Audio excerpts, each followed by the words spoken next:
Welcome everybody, my name is Richard and I've now sold my Tesla, my 2024 Tesla Model 3 Performance, the Highland one.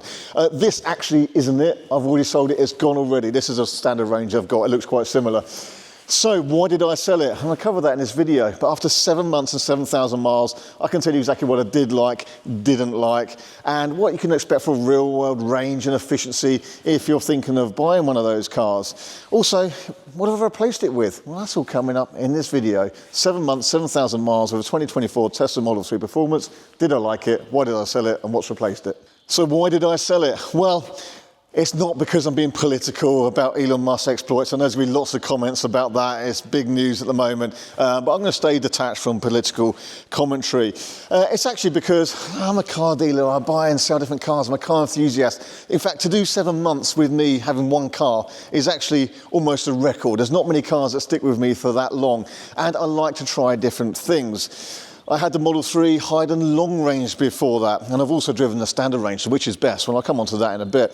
But it got 7 months, 7,000 miles, time for a change. Also, the new Model Y was coming out soon. I was expecting it to be released and available to buy quite soon. It has since actually turned out that only the launch edition will be available, and even then not till May. Other versions will follow on in the UK after that. And then because it's after April, they're going to be £600 a year to tax after that first year. Zero for the first year, £600 a year to tax for 5 years, and then going back down to 190, and that's because of the new tax rules. If you want to know more about the new tax rules, I have done a separate video about that, so check out other recent videos, and we'll try and put a link in a banner up here. So it was just time really, over 6 months is usually about my limit for a car. Lost a little bit of money in it, but it's been good to try it, and of course we make some videos, make a little bit of money back off of that. So what are the things I really liked about the refresh Model 3 Performance? Well, compared to the earlier Teslas, it's a bit more refined. It has adjustable dampers, so the ride comfort was better. It wasn't quite as sort of jarring. It's still not a wafty car, it's still quite firm, but on the road it was just a bit more accommodating. You didn't sort of jostle, especially in a coat like this. And the other car, you're a bit more sort of jostled, you hear your coat rusting, but it's much more refined, a bit quieter, a bit smoother. So I enjoyed that refinement, especially for me. I'd spend quite a long time in the car sometimes, and I enjoyed that. That was good. The interior and the quality, everything was fine, everything was good. It was just a good all-rounder. Now, the Model 3 Performance, compared to some other cars, BMW i4s, Taycans, the Hyundai Ioniq 5, it's a much lighter, more agile car. So that's one of the main benefits of the Model 3 Performance. It's much lighter, it feels lighter, it's much more agile, it's much more on point. The other cars all feel a bit of a lump, they're all just as quick, but the Model 3 has a lightness and nimbleness about it with a low dashboard, good visibility, and you can really thread it along a small little country lane very quickly. And it's just a good all-rounder for practicality as well, albeit it's a saloon, but that'll be on my list of things I didn't like so much about it. So let's come on to that. One is the boot doesn't open quite as high as the earlier cars, so you've got a bit more tendency to bang your head. But it's a saloon is a bit of a limitation for me. We've got a dog, and I'd like the practicality of an estate or SUV type car, ideally, but it's a big enough boot to be very practical. We did family holidays, including a road trip around Ireland. There's a separate video about that. So it's practical, but some limitations as a saloon for me personally.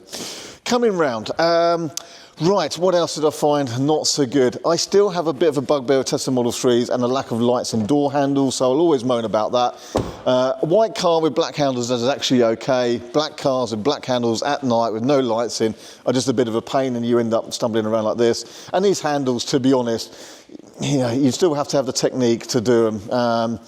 What else didn't like? Right, the seats. Let's cover the seats, because obviously the Model 3 Performance seats have got a bigger support than this one here, and this is a standard range. But the newer seats are better because they're ventilated. However, there's still no under-thigh adjustment, and I find that the seats are just a little bit short in Model 3s and Model Ys. And there was a bit of a creak behind me, but Tesla are working on a fix for that. You could hear like a creak in the Performance seat. But I would just find somehow on longer journeys, over about 2 hours, there was something about it, I just sort of started fidgeting. I couldn't quite get comfortable. I never quite got exactly comfortable long journeys in the Model 3 Performance seats. But they are better, they're okay. They're more supportive than the earlier ones. And it's probably just me, to be honest. So I'm not really going to grumble about the seats. But anyway, for me personally, there are some improvements could be had there, some more adjustment. Then we've got the contentious stalk issue. So let's talk about that quickly. Indicators on the steering wheel for all the Model 3 Highlands, and the drive select is on the screen, although it normally does it automatically. For me, I actually am not going to moan about it. Is it easier? No, it's not. I just put stalks on, it's easier. But I did find I got used to it. So indicating from here and the auto drive select, I generally found okay, actually. Like I said, it's easy to have the stalks, but it's not particularly a moaning point. I absolutely understand it though when people don't like it. Most people, I think, would find it easier just to have the stalks. I think most people will agree with that, but I was amongst the group that kind of got used to it. The only time it's a bit odd is when you drive another car, then go back to it. Of course, I do hop out and out of lots of different cars all the time, and so I did find often getting back in mind, I would swipe for a stalk again. So if it's just the only car you drive, you're probably better off with it. What else didn't I like about the Model 3 Highland? Well, kind of that's about it, really. It is a high performance car. It has to have a firmness on the road, but again, on slightly longer journeys, I would like a little bit more warmth, so maybe a bit more adjustment to the dampers, but it was quite a comfortable car, so I'm not really going to moan about that. What I will complain about is two things about the actual performance. One is it's not as good as the American cars, and we've seen videos. I did some filming with CarWow against the Highland Ioniq 5, and it was slower, and we just don't get the power and the batteries that the American cars have, so they're quicker, and I always felt a bit shortchanged about that. We pay a lot more for it as well. The second thing is I did a track day in it, and didn't even drive it especially hard. It was quite a new car, so I'm always sensible, but the battery overheated quite quickly. I complained to Tesla about that. They didn't really give any positive response. They just said it's operating as intended, which the problem was that the previous Model 3 performances didn't have that overheating issue in the battery. The new Model 3 performances did. Anyway, they just kind of fobbed me off and said it is operating as intended. So I found that a bit bemusing. Eventually, a couple of months later, a software release came out for the Model 3 Performance Highland, and that said that they've now got an endurance mode for on track. But what that seems to do, and I never got the chance to drive it on track again, but what that seems to do basically just limit the power, so therefore the battery can't get as hot, but it means it's just limiting the power. And if it comes to track use, everyone's seen videos of the Highland Ioniq 5 just been able to do 2 laps of Nürburgring straight off the bat, driven hard, no problems, and the Model 3 Performance really only goes a few corners in. So, you know, my biggest gripe about it was I always felt a little bit shortchanged compared to what some of the competition offers when it comes to proper performance. But as an everyday on the road performance car, it's pinpoint sharp and very good. I'm going to talk about running costs in a minute, but first I'll cover brakes and tyres. I'm going to crash down here like this is my wheel with performance wheels and brakes and tyres, but it's not, obviously. The Pirelli tyres, okay, yeah, not as good as the Michelin Pilot Sport 4S's. I've said that before, like we used to get on performance cars, like we've got on our old one, Tesla switched to Pirellis. What I did find though, on a track day and even with the filming with CarWow, and you've seen a bit of donutting going on there, and yes, the buyer's aware of that, the tyres did seem to hold out well. They seemed quite tough to a bit of harder driving, whereas the earlier Pirelli tyres just fell to bits. So they held out and actually had plenty of tread left. What I did find was that there was a bit of droning noise. That was always there from day one. However, Tesla were happy to address that. I've heard of a few owners with tyre drone on the Model 3 Performance, and they were happy to address that, although I never got that done before the car left my hands. The brakes were interesting because on the track day that I mentioned, the brakes did overheat, and they did show that, although they carried on working quite well, I will say. So they had the warnings on the dash about overheating, but they were still biting nicely. Physically, they still felt quite good. But Tesla actually replaced the brake pads on that car for a newer, upgraded version. I wasn't even aware of it, but basically they've got, I think, a campaign out for some cars, maybe just the early cars, to upgrade the brake pads to a better performance one. Again, never got to try those on track. Maybe they hold up better for track driving, so that, along with the endurance battery pack, may be the answer to more track days on the Model 3 Performance. Whilst I'm at the front here, by the way, I will point out that the Highland Matrix headlights were pretty good. Tesla software updates on the Matrix headlights turn them into pretty good headlights. I've always moaned about Tesla headlights not being quite there, but the current ones are there, they're pretty good. Right, let's talk about running costs then of a Model 3 Performance.